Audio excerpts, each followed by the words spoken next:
पूरा अगर ड्राफ्ट अगर पढ़ेंगे तो उसमें सबसे अच्छी चीज़ जो मुझे लगी कि यूनिवर्सल मॉरल वैल्यूज़ आज सारे लोगों को ज़रूरत है, क्योंकि आप किसी भी जाति के हैं, किसी भी मजहब के हैं, किसी भी मान्यता के हैं, सब किसी के लिए कोई चीज़ बहुत ही कॉमन है। जैसे कि झूठ नहीं बोलना, गिबत नहीं करना, ईर्ष्या नहीं करना, लालच दिल में नहीं लेकर के आना, हिंसा नहीं करना, ये सारी चीज़ें सारे मतलब पूरी दुनिया के पूरे विश्व के लोगों के लिए हर जगह कॉमन है।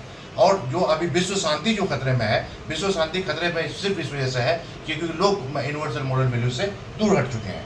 तो अगर हम लोग बच्चों को अंदर में यूनिवर्सल मॉरल वैल्यूज लेकर के अगर आ जाए तो इसमें विश्व शांति आएगी। और विश्व शांति के लिए हम कहते हैं कि चैरिटी बिगिंस फ्रॉम होम। तो हम लोगों को काम करने की जरूरत है, ईच वन टीच वन, एक एक परिवार से, एक एक परिवार में एक एक सदस्य को जो हमारा यूनिवर्सल मॉरल वैल्यूज है उसको बताने की जरूरत है। तो NAP 2020 में जो आई है तो इसमें स्कूल में, कॉलेज में, यूनिवर्सिटीज़ में उसके बारे में बात की जाती है। लेकिन मैं ये कहता हूँ कि ये जो अच्छी चीज़ें हैं जो समाज के बिल्कुल निचले स्तर तक पहुँचाया जाए, क्योंकि हमारे देश में बहुत अच्छे अच्छे इंस्टीट्यूट्स हैं, IITs हैं, NITs है, इंस्टीट्यूट फॉर क्या कहते हैं नेशनल इंपॉर्टेंस है, वहाँ पर बहुत अच्छे अच्छे ज्ञानी लोग बैठे हुए हैं। लेकिन वही दूसरी तरफ अगर समाज के निचले स्तर में अगर देखा जाए तो ज्ञान की कमी है। तो इसको प्रसारित करने के लिए जैसे कि डॉक्टर सर्वपल्ली राधाकृष्णन अभी जो टीचर्स डे हम लोग मनाते हैं उसके लाइफ को अगर देखा जाए तो वो पूरे देश का भ्रमण किया, अपनी बातों को क्लासरूम में पढ़ाने के साथ साथ समाज के सबसे निचले स्तर तक पहुँचाया गया।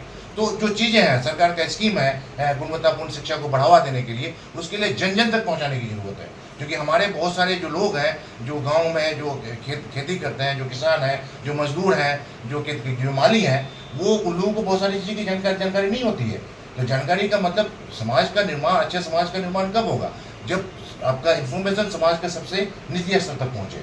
और एक चीज़ मैं आप लोगों को बताऊं कि हमारे समाज में जो सबसे निचले स्तर में जो लोग हैं, जो हाशिए में जो बैठे हुए लोग हैं, वो लोगों ने समाज को उतना नुकसान नहीं पहुँचाया है जितना नुकसान हम पढ़े लिखे लोगों ने पहुँचाया है। और किसी ने कहा था कि the greatest threat to the human race is human race itself. और मानते भी हैं, टीचर को, वकील को, डॉक्टर को, अलग अलग प्रोफेशन के लोगों को भगवान मानते हैं। तो हम लोग मोरली डिग्रेड हो गए। तो moral values, universal moral values is for all, सब किसी के लिए, एक एक नागरिक के लिए। तो इसको सबसे पहले जानना पड़ेगा और जान करके उसको अमल में लाना पड़ेगा। क्योंकि एक बात आती है कि अच्छा ये मॉरल वैल्यूज कहाँ से आएगा? जनरली मॉरल वैल्यूज आप किसी भी धर्म की, मजहब की किताब को आप निकालना है, हर जगह ये चीज़ को मन खाएगी। किताबें क्या है, कोई भी मजहब की किताब है वो क्या है, कंप्लीट सेट ऑफ लाइफ है। लेकिन आजकल बच्चे क्या हमारे मजहब की किताबों को पढ़ते हैं? नहीं पढ़ते हैं। क्या हमारे बच्चे धार्मिक में आस्था रखते हैं? नहीं रखते हैं। एक अलग तरह का माहौल हो गया है। पता नहीं बच्चे जो है ख़ासतौर से जो यंग जनरेशन्स हैं वो थोड़ा सा डेविएट कर रहे हैं। तो उन लोगों को, और एक चीज़ ये भी आई है कि यूनिवर्सल मॉरल वैल्यूज़ के बारे में कुरिकुलम में ही आ गया है।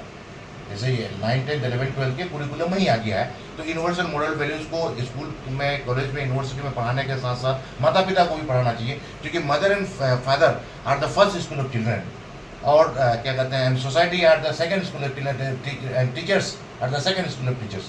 क्योंकि किसी भी बच्चे के लाइफ में उसके माता पिता का, उसके परिवार का, उसके समाज का, उसके टीचर का बहुत गहरा असर होता है।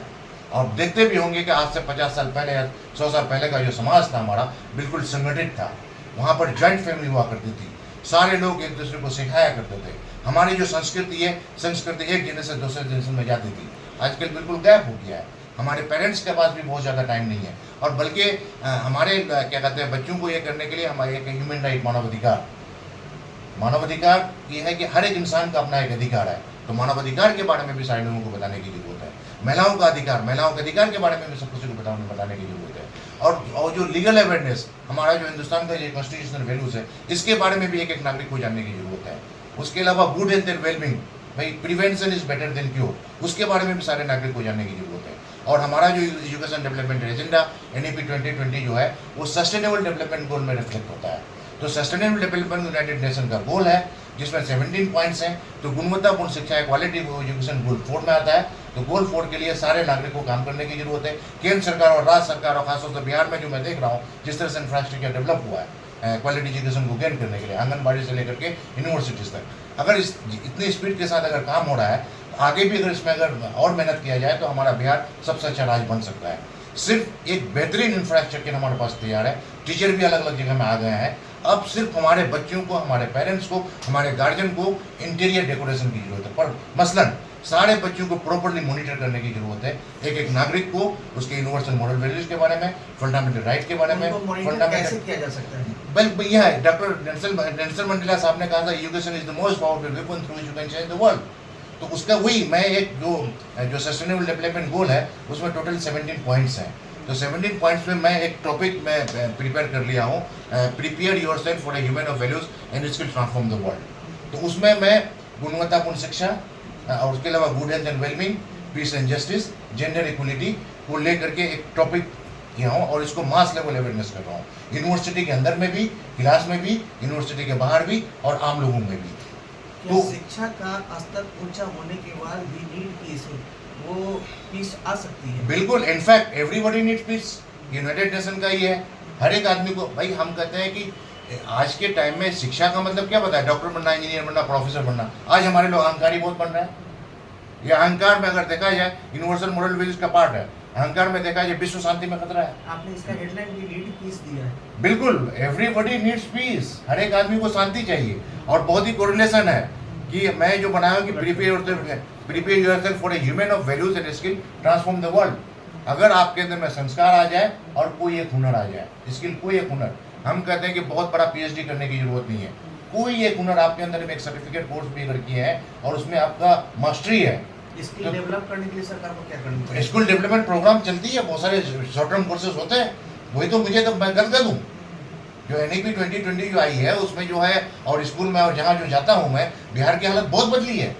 पहले जब मैं जिस जमाने में मैट्रिक किया था, मैं स्कूल की हालत ऐसे थी कि छत तो दीवार नहीं, दीवार तो चौक नहीं, चौक तो डस्टर नहीं, डस्टर तो टीचर नहीं, टीचर तो केमिकल नहीं, केमिकल तो क्या कहते हैं इंस्ट्रूमेंट नहीं।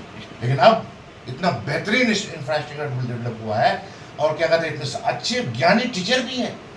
ऐसे ऐसे असिस्टेंट प्रोफेसर की यूनिवर्सिटी में अपॉइंटमेंट्स हुए हैं, बेचारा परेशान हो रहा है कि बच्चे नहीं आ रहे हैं। तो बच्चों को गैप को भरने की जरूरत है। यूनिवर्सिटी में क्लासरूम में 9 to 5 बच्चे पढ़ने लगे, तो पढ़ाने के लिए मैं सारे टीचर से मैं आग्रह करना चाहूँगा कि टीचर ने समाज के निर्माण में बहुत बड़ा रोल किया है। डॉक्टर सर्वपल्ली राधाकृष्णन के मार्ग में चल करके सारे एजुकेट किए गए। सारे लोगों को एजुकेट करने की जरूरत है। उसके बाद एक जो मैं कह रहा हूँ कि जो क्लाइमेट एक्शन है वो भी एक बहुत बड़ा पार्ट है। क्लीन वाटर एंड सैनिटेशन, उसमें भी शुद्ध जल के लिए राज्य सरकार बहुत काम कर रही है। ये उसके अलावा क्या कहते हैं, हाँ आपको जो बता रहे हैं पीस एंड जस्टिस के लिए, अब जब सारे लोग इंडियन कॉन्स्टिट्यूशन वैल्यूज को जानेंगे, फंडामेंटल राइट्स और ड्यूटीज, आप बताइए, मुझे बताइए कि आप फंडामेंटल राइट के बारे में बहुत सारे बच्चे बात करते हैं, बहुत सारे लोग बात करते हैं। हमारा फंडामेंटल ड्यूटी के बारे में कितने लोग कितना फंडामेंटल ड्यूटी को पूरा करते हैं? तो फंडामेंटल ड्यूटी को पूरा करने के लिए सारे स्फीयर के लोगों को समाज में निकल करके बाहर आना पड़ेगा। डॉक्टर्स को, इंजीनियर को, साइंटिस्ट को, IAS को और इसको। उसके अलावा महिलाओं के अधिकार के लिए जेंडर इक्वलिटी एक पार्ट है, उसके लिए भी महिला आयोग है। केंद्र में महिला आयोग है, राज्य में बिहार महिला आयोग है और वो अवेयरनेस प्रोग्राम बाज़ाब्ता करती है, समाज में भी करती है, स्कूल में भी करती है। और मानवाधिकार आयोग है केंद्र में और बिहार मानवाधिकार वो भी प्रोग्राम वगैरह करती है। उसके अलावा क्या कहते हैं गुड हेल्थ एंड वेलबींग, बाज़ाब्ता हेल्थ डिपार्टमेंट केंद्र सरकार, राज्य सरकार बिल्कुल क्या कहते हैं अवेयरनेस करती है। हेल्थ के बारे में मैं एक चीज़ बताना चाहूँगा कि लोग गुड हेल्थ एंड वेलबींग में सिर्फ फिजिकल हेल्थ जानते हैं। बुखार हुआ, सर्दी हुआ, खांसी हुआ, हार्ट का प्रॉब्लम हुआ, आँख का प्रॉब्लम हुआ, तो उसका लेवल है, हेल्थ का लेवल है, क्या कहते हैं फिजिकल लेवल, मेंटल लेवल, क्या कहते हैं साइकोलॉजिकल लेवल, इमोशनल लेवल और स्पिरिचुअल लेवल। तो स्पिरिचुअल लेवल हमारा डिग्रेड हो रहा है मॉरल वैल्यू से डिग्रेड करने के बाद, और नया आजकल हमारे बच्चे डिप्रेशन का, इंसोम्निया का बहुत ज़्यादा शिकार हो रहे हैं। तो उसके लिए जो हमारा क्या कहते हैं मेंटल, इमोशनल और साइकोलॉजिकल हेल्थ में भी काम करने की जरूरत है। पूरे देश के हर एक हॉस्पिटल्स में एक क्लिनिकल साइकोलॉजिस्ट की ज़रूरत है, एक साइकेट्रिस्ट की ज़रूरत है।